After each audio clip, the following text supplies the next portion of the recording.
Sa sobrang dami ng tao, akala ng lahat may mo show. Pero hindi, isang simpleng Christmas lighting lang dapat.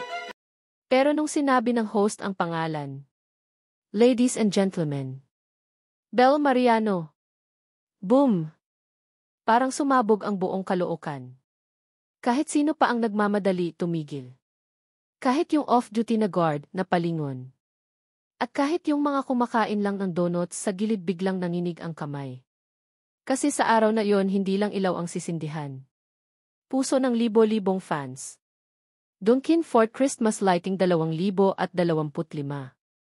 Simultaneous sa buong Pilipinas, simbolo raw ng pag-asa sa gitna ng mga hamon.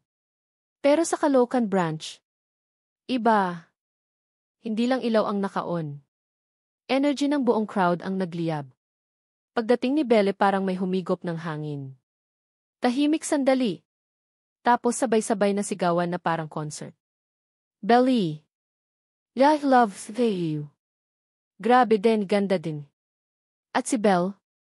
Humble smile lang. Yung tipong ngingiti lang pero sapat para may himatayin. Siksikan. Kumpulan. At ang pinaka-wild, naubos ang Dunkin products. Lahat. As in sold Vicky. Donut boxes. Ubos. Iced coffee. Wala na. Yung isang fan nga umiiyak pa. Ate, kahit munchkins lang please ti. Pero wala talaga. Ganon kalakas ang Belle effect. Umakyat si Belle sa mini-stage. Tara na, let's light up Christmas together, sabi niya. Sabay countdown. 1, 0. 9. 8. Nang umabot ng ki-1. Boom! Pink, gold, and warm white lights sabay nagsayaw. Mga fans? Nagsisigawan. Iba yung kilig, yung saya, yung init ng Pasko. Kahit host na pahagod ng hinga. Grab guys. Dunkin Caloocan kayo na. Habang papalayo si Belle, may isang bata pa na sumigaw. 8 Belle. Ikaw ang Christmas star namin. Napalingon siya, umiti at kumaway.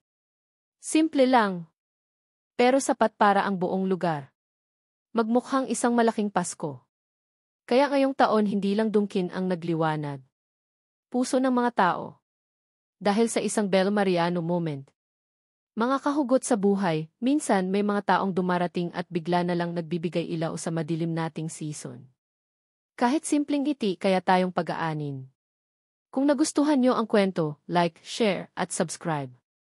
Ito ang Pinoy Hugot Sis, kwento ng puso, kwento ng buhay.